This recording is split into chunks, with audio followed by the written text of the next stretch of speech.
Kumusta mga kalingap? So ngayon po ay nandito tayo sa Bicol Central Bus Station dito po sa lungsod ng Naga. O sinamahan po tayo ng ating kapatid na si Bugoy Lara. Alam niyo ba kung saan po tayo pupunta? Pupunta tayo ng ABS-CBN Manila upang sumali ng isang contest na kilala yung Kalokalike Phase 4. So abangan nyo na lang po kung sakali po tayong isa lang. So naghahanap po kami ng masasakyan kasi punuan daw po ngayon. No choice, meron tayong nakuha na nakapromong bus at dito na tayo nakasakay. At babay muna Naga City at muli tayong babalik sa mga susunod na araw. So dito na tayo at medyo malamig po ang ating nasakayan na bus. So anong oras na ba? Dito po ako ay umalis po ako alas 9 ng gabi. So patras na po ang bus. Babay muna Naga, babay muna, alis muna tayo para magsapalaran. So proceed na tayo at mag-idlip muna tayo. At yun nga mga kalingap, nakarating na tayo dito sa Calawag, Quezon habang nagpapainit tayo ng cup noodles. At dito ko po naisipang magpwesto kasi po pinakita kong saksakan at sinamantala natin magsaksak ng charger habang malayo-layo pa po ang ating babiyahihin. Sa mga nagtatanong kung ilang oras po ba yung biyahe papuntang Maynila to Naga to Maynila pala. Naga to Maynila is abutin ng 9 na oras, depende po sa takbo ng bus. So papainitin na muna natin yung cup noodles, takpan natin yung brand at hindi tayo nag-i-endorse ng cup noodles. So tayo kakain at yan, inabot na tayo ng gutom.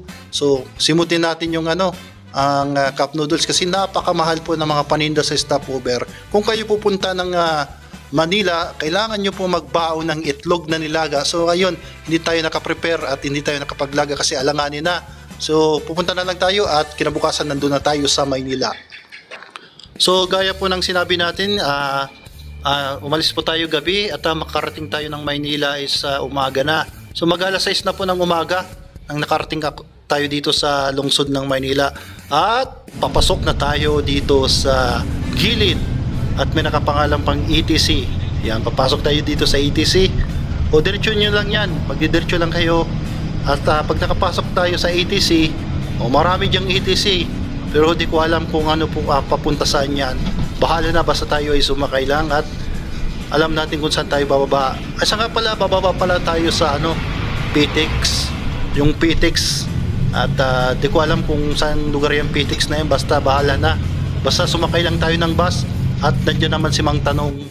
So yan, nandito kami sa Sky Over.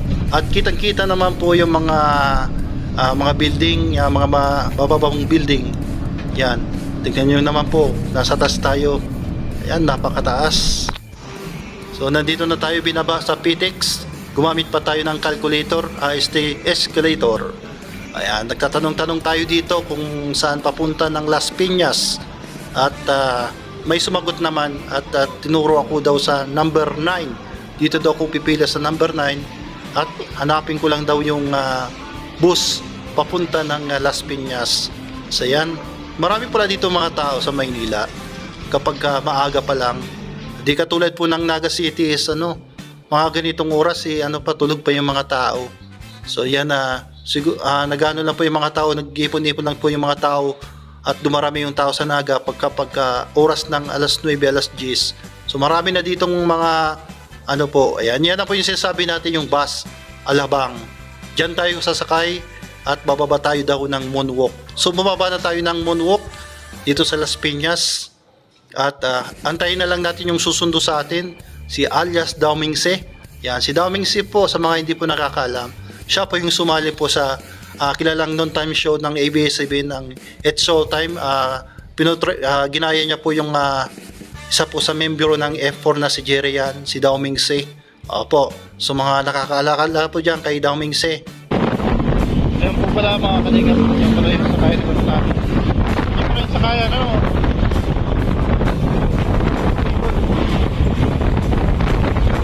5 minutes lang dyan. Diretso na yan.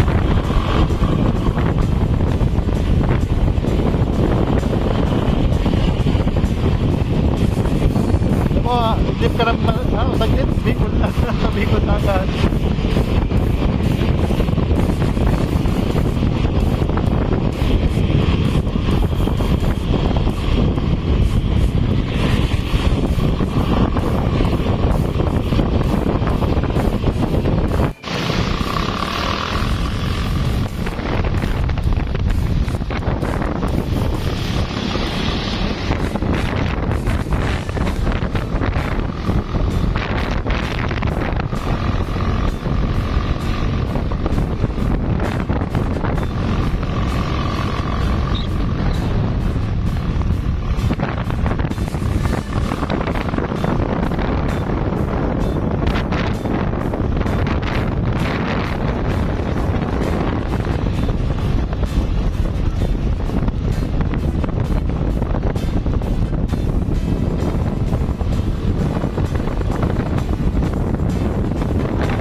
Labas mo na yung box mo sa sarado dyan. Oo. Dito po tayo sa ABS-CBN at magka-transform po tayo. At dito tayo magbibihis ng ating costume. Mga kalingap, mga kasagap. Sa ABS-CBN na tayo. ABS-CBN.